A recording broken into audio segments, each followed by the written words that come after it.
Bonjour, bonjour, bienvenue à tous, j'espère que vous allez bien. Alors, est-ce que tu arrives à lire et à écrire correctement en français, mais tu n'arrives toujours pas à le parler? Ça arrive très souvent. Je vais te dire pourquoi ça arrive et ce que tu peux faire pour améliorer ça. La plupart des personnes qui apprennent le français ne sont pas obligées à l'utiliser dans leur vie quotidienne. Peut-être que tu as appris le français à l'école et que ensuite, quand tu as terminé l'école, tu ne l'as plus utilisé. Peut-être même que tu peux écouter les personnes parler français et le comprendre très bien. Mais quand tu essaies de parler, tu n'arrives pas à faire des phrases assez rapidement. Parler une langue et comprendre une langue sont deux choses différentes pour ton cerveau. Le cerveau n'utilise pas la même partie pour parler ou bien pour comprendre. Quand on écoute une personne qui parle français, notre cerveau est capable de comprendre quelques idées de quoi on parle. Et ensuite, on peut comprendre exactement ce que veut dire la personne. Par exemple, si quelqu'un parle et dit « Le plat que j'ai mangé au restaurant était délicieux ». Peut-être que ton cerveau va retenir manger, restaurant, délicieux. Quand ton cerveau écoute ces mots, il est capable de comprendre ce que la personne qui parle veut dire. Quand tu écoutes une personne qui parle français, ton cerveau est capable de se souvenir du vocabulaire qui est mémorisé dans ton cerveau. Même quand ce sont des mots que tu penses ne plus te souvenir, quand tu les entends, tu arrives à te souvenir de ces mots. Quand tu parles français, c'est toi qui dois te souvenir des mots et former les phrases. Tu dois te souvenir du vocabulaire, tu dois chercher dans ta tête tout le vocabulaire que tu as pu mémoriser pour pouvoir créer des phrases. Lire, c'est plus facile que de le parler. Et prononcer tous les sons en français n'aide pas beaucoup parce que c'est quelque chose de difficile. En français, il y a plein de lettres qu'on ne prononce pas ou des sons particuliers à prononcer. Et il faut savoir reconnaître les sons pour pouvoir prononcer correctement les mots. Mais alors, tu vas te demander quelle est la solution. La seule manière d'améliorer ton français pour parler, c'est de le parler à voix haute. Tu peux te demander comment le parler à voix haute si tu n'habites pas dans un pays francophone, dans un pays où on parle français. En réalité, il y a plusieurs manières de pratiquer ton français. Et plus tu vas pratiquer, et plus tu vas obtenir un meilleur résultat. Alors, on va voir plusieurs manières pour que tu puisses pratiquer ton français et le parler. La première chose, c'est de mémoriser les paroles des chansons. C'est une excellente manière de pratiquer ton français en écoutant de la musique. Par exemple, tu peux regarder les paroles de ta chanson préférée. Ensuite, mémorise les paroles. Et quand tu essaies de mémoriser les paroles, essaie de les répéter plusieurs fois à voix haute. Donc tu peux répéter les paroles de la chanson à voix haute plusieurs fois et ensuite chanter la chanson une fois que tu as appris les paroles. Moi par exemple, j'ai appris beaucoup de choses avec les chansons, beaucoup de vocabulaire qui est resté dans ma mémoire pendant plusieurs années grâce aux chansons. Alors, deuxième chose, tu peux te parler à toi-même pendant toute la journée. Par exemple, quand tu es à la maison, tu peux te parler à toi-même en français à voix haute.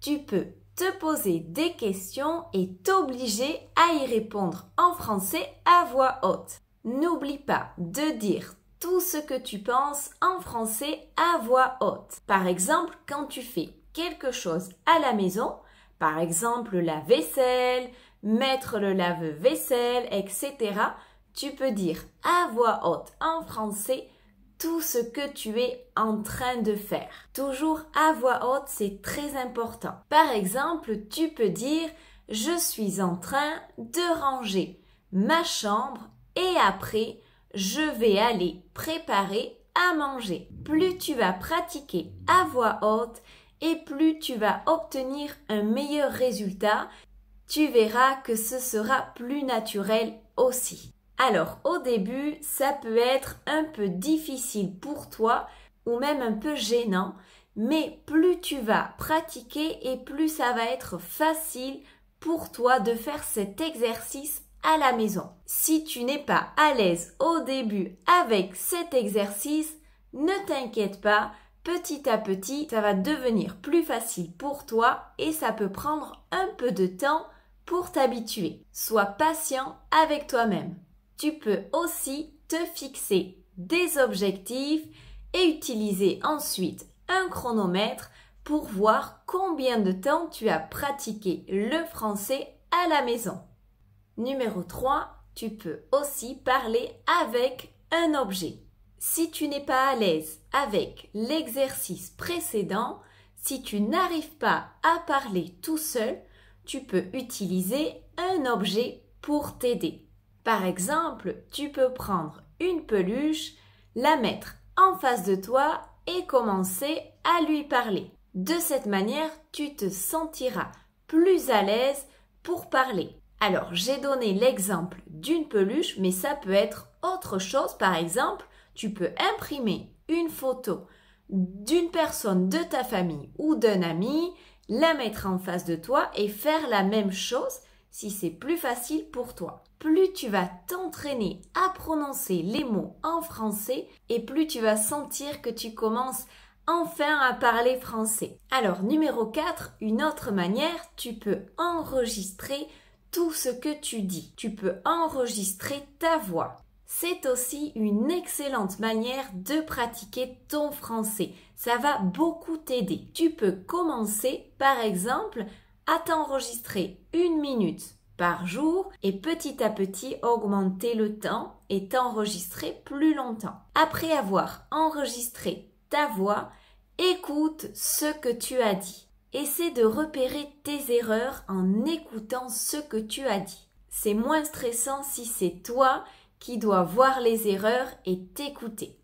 En écoutant tes erreurs, tu peux par exemple te concentrer sur la grammaire en français et peut-être un autre jour te concentrer sur la prononciation des mots ou des sons en français. Alors l'objectif bien sûr c'est de parler français à voix haute. Si tu es timide, tu peux le faire tout seul dans ta chambre en fermant la porte par exemple. Tu peux utiliser une application sur ton téléphone pour enregistrer ta voix. Tu peux aussi faire une vidéo pour t'enregistrer. Numéro 5, tu dois apprendre à formuler ce que tu veux dire. Parfois, quand on parle une autre langue, on peut rester bloqué et vouloir trouver un mot qu'on ne trouve pas.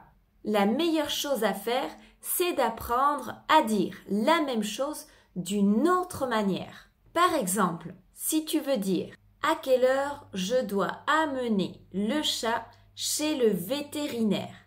Peut-être que tu cherches le mot vétérinaire, mais tu ne sais pas comment le dire. Alors, tu peux dire « À quelle heure je dois amener le chat chez le médecin ?» On comprend tout à fait. Le plus important, c'est de ne pas rester bloqué et d'essayer de parler et de communiquer. Ou encore, tu peux dire « À quelle heure je dois amener le chat à l'hôpital ?» Les gens vont très bien comprendre ce que tu veux dire, même si ce n'est pas le mot que tu voulais utiliser exactement. En plus, dans la conversation, tu vas pouvoir ensuite écouter le mot vétérinaire que tu cherchais avant et de cette manière apprendre un nouveau mot dans la conversation.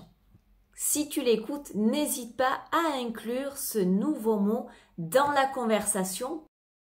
J'espère que tous ces conseils vont beaucoup t'aider à trouver les mots et former les phrases lors de tes prochaines conversations quand tu vas essayer de parler. Je te répète que plus tu vas pratiquer et plus tu vas y arriver, plus ce sera facile pour toi de parler.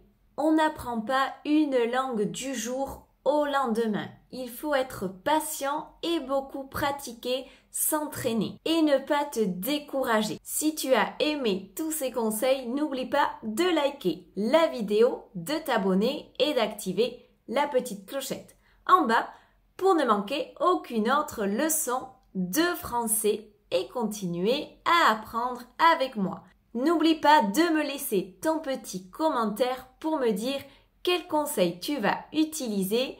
À très bientôt. Bisous à tous.